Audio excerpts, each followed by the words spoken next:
मुसलमानों कान खोल के सुन लो, सिर्फ 200 आदमी रईस है वक्फ बोर्ड की जमीन के पूरे इंडिया की। क्या वो जमीनें आपको स्कूल के लिए नहीं मिल सकती? क्या आपको कॉलेज के लिए नहीं मिल सकती? शाहीन बाग 2.0 कर सकता है क्या? देखिए, शाहीन बाग मकसद नहीं है ना, शाहीन बाग कोई मिशन है। हमारा मकसद तो आवाज़ पहुंचाना है। अब अगर हमारी आवाज़ कोर्ट से पहुंच सकती है, हम कोर्ट से पहुंचा रहे हैं। हमारी आवाज़ सदन से पहुंच सकती है, सदन से पहुंचा रहे हैं। हमारी आवाज़ आपके थ्रू पहुंच सकती है, हम आपकी तरफ आवाज़ पहुंचा रहे हैं। अभी हम जामिया की एक मस्जिद के सामने हैं, जहां पर हम देख सकते हैं लोग बाग अपनी नमाज के लिए आ रहे हैं लगातार, और शासन की तरफ से पूरी कोशिश ये की जा रही है किसी भी तरह का दूसरा शाहीन बाग ना बन सके। यहाँ पे पूरी प्रशासनिक व्यवस्था चाक चौबंद है।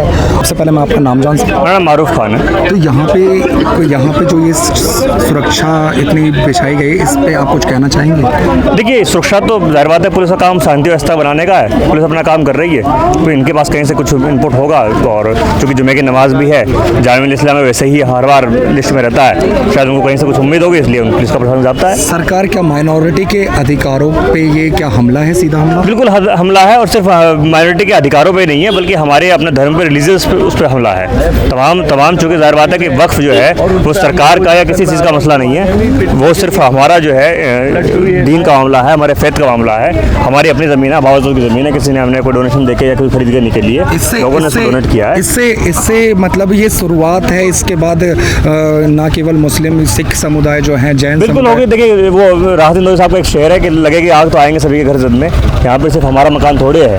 आज अगर ये वक्फ को कामयाब हो गए तो कल कोई सिख पे आ सकते हैं, कल कोई चर्च पे आ सकते हैं। हमारी तो फिर भी इतनी आबादी है, जो दूसरी समाज हैं, चाहे वो सिखों के हों, चाहे वो इनके क्या नाम है चर्च वाले हों, चाहे किसी का। संविधान के जो मौलिक फंडामेंटल राइट्स हैं, जो हमारे को रिलीजियस प्रैक्टिसेस के अधिकार देते हैं, उस पर सीधा हमला है। बिल्कुल हमला है। आर्टिकल 26 पे पूरी तरह हमला है। वो मुझे मेरे रिलीजियस मैटर्स को पूरी तरह प्रैक्टिस करने का इजाज़त देता है। और ये तमाम प्रॉपर्टीज़ जो हैं, ये हमारी अपनी प्रॉपर्टीज़ है, मुसलमानों की प्रॉपर्टीज़ है। इबादत गाहें हैं, हमारे मस्जिद हैं, कब्रिस्तान है, ईदगाहें हैं, ये सब तो हमारी प्रॉपर्टीज़ हैं। इसमें तो किसी और का कोई रोल ही नहीं है। अपने हकों की लड़ाई के लिए क्या मुस्लिम समाज वापस 2.0 की तरह शाहीन बाग 2.0 कर सकता है क्या? देखिए, शाहीन बाग मकसद नहीं है ना, शाहीन बाग कोई मिशन है। हमारा मकसद तो आवाज़ पहुंचाना है। अब अगर हमारी आवाज़ कोर्ट से पहुंच सकती है, हम कोर्ट से पहुंचा रहे हैं। हमारी आवाज़ सदन से पहुंच सकती है, सदन से पहुंचा रहे हैं। हमारी आवाज़ आपके थ्रू पहुंच सकती है, हम आपकी तरफ आवाज़ पहुंचा रहे हैं। हमारा मकसद या किसी का भी मकसद शाहीन बाग बनाना या कोई गेम करना या कोई वो हंगामा करना नहीं है। हमारा मकसद है कि हमारी आवाज़ पहुंचे। अब तक वहाँ से थ्रू पहुंच रही, तो हम आप थ्रू देने दो यार। आप कुछ कहना चाहेंगे? जी, मैं कहना चाहूँगा, ये जो है कल हमारा बिल पास हुआ पार्लियामेंट में, सारे अपोजिशन वाले एमपी वहाँ मौजूद थे। एक ने भी, जब उन्होंने पार्लियामेंट के अंदर ये बोला कि पसमानदा समाज को, मुसलमानों को ये हक देना चाहते हैं, तो किसी नेता ने भी, अपोजिशन वाले ने ये नहीं बोला कि क्या देना चाहते हो। एक नेता ने भी नहीं पूछा, क्योंकि 96% को वो चाहते वो ज़मीन में रहे। अगर कोई आदमी देना चाह रहा है, पार्लियामेंट में वायदा कर रहा है, वो हमें देगा। हम उम्मीद तो रखें अपने राजा से कि ये राजा हमें देने की बात कर रहा। आज तक किसने देने की बात करी पसमानदा समाज को? एक ने भी देने की बात नहीं करी। पसमानदा समाज को हम देंगे। अब मोदी साहब कह रहे हैं कि जो बेकार ज़मीनें पड़ी हुई हैं, हम तो कहते हैं कि हमारे मुसलमान जो गरीब भाई हैं उन्हें भी दी जाए ज़मीनें, जो मेरे हिंदू भाई हैं उन्हें भी दी जाए। वो ज़मीनें बेकार ना हो, यूनिवर्सिटी बने, स्कूल बने, उसमें अच्छे सोशल काम हो उस ज़मीन पे। हमारा पसमानदा समाज का मैं वायदा करता हूँ कि एक पसमानदा समाज का आदमी सड़कों पर नहीं उतरेगा। 2% और 4% को छोड़ के, ये 4% हुकूमत करते हैं। एक दफ़ा भी किसी ने भी, बड़े लीडर ने कल ये नहीं कहा कि पसमानदा समाज को आप कौन सा लड्डू देंगे, आप बताइए, ये नहीं पूछा। इसके खिलाफ बोलते रहे कि ये बिल पास हो रहा। तो हम पसमानदा समाज पागल है जो 96% रहता है हिंदुस्तान में। पहले इन्होंने, जब डॉक्टर अम्बेडकर पसमानदा समाज को देना चाहते थे, जो पिछड़े हुए मुसलमानों को देना चाहते थे, तो इन्होंने वो बिल कैंसिल करवा दिया हमारा, कि नहीं, मुसलमान सब एक साथ नमाज पढ़ लेता।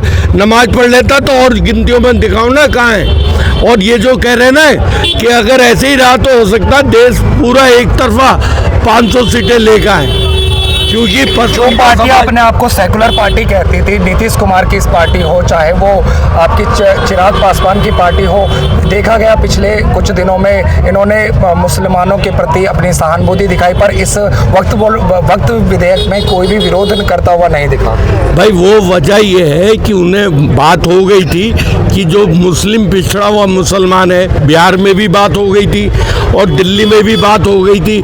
ये वो लोग हैं जो 200 आदमी पीपल वक्फ बोर्ड के मालिक है। 200 आदमी, मुसलमानों कान खोल के सुन लो, सिर्फ 200 आदमी रईस है वक्फ बोर्ड की ज़मीन के पूरे इंडिया की।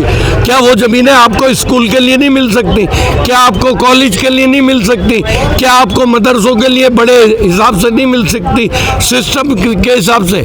मगर वो क्या है कि उसका पैसा ये लोग खाएंगे 200 आदमी। क्यों नहीं गरीब मुसलमानों को बांट दी? जब इन्हें 2 साल से ये मालूम था हिंदू मुसलमान गरीबों को बांट देते, ये बात ही नहीं होती, मोदी साहब भी चुप हो जाते हैं। आज मैं एक और अपील आपके थ्रू बताना चाहता हूँ। आज मैंने अभी यूपी के मुख्यमंत्री के बयान सुने थे अभी नमाज से पहले। उनसे ये कहना चाहता हूँ कि पहले यूपी में जो पसमानदा समाज कोई सी भी कास्ट का है, मुसलमान है, हिंदू है, उन्हें उन जमीनों का। आपकी बातों को समझ नहीं पा रहा, आप वक्त विधेयक का समर्थन कर रहे हैं या विरोध कर रहे हैं? मैं समर्थन कर रहा हूँ, पहले पूरी बात मेरी होने दो ना। अम्मी आज जो हमारे मुख्यमंत्री यूपी के, उन्होंने एक बात कही कि 1,25,000 लोगों की वक्फ बोर्ड की ज़मीनें हैं। तो मैं कहता हूँ कि पहले उन्हें वो ज़मीनें तो ले, उससे पहले जो पसमानदा समाज मुसलमान है उनकी एक गरीब मुसलमानों की लिस्ट बना ले और उसके बाद में वो ज़मीन लेके उन्हें बांट दी जाए। एक भी आदमी सड़क पे नहीं आएगा।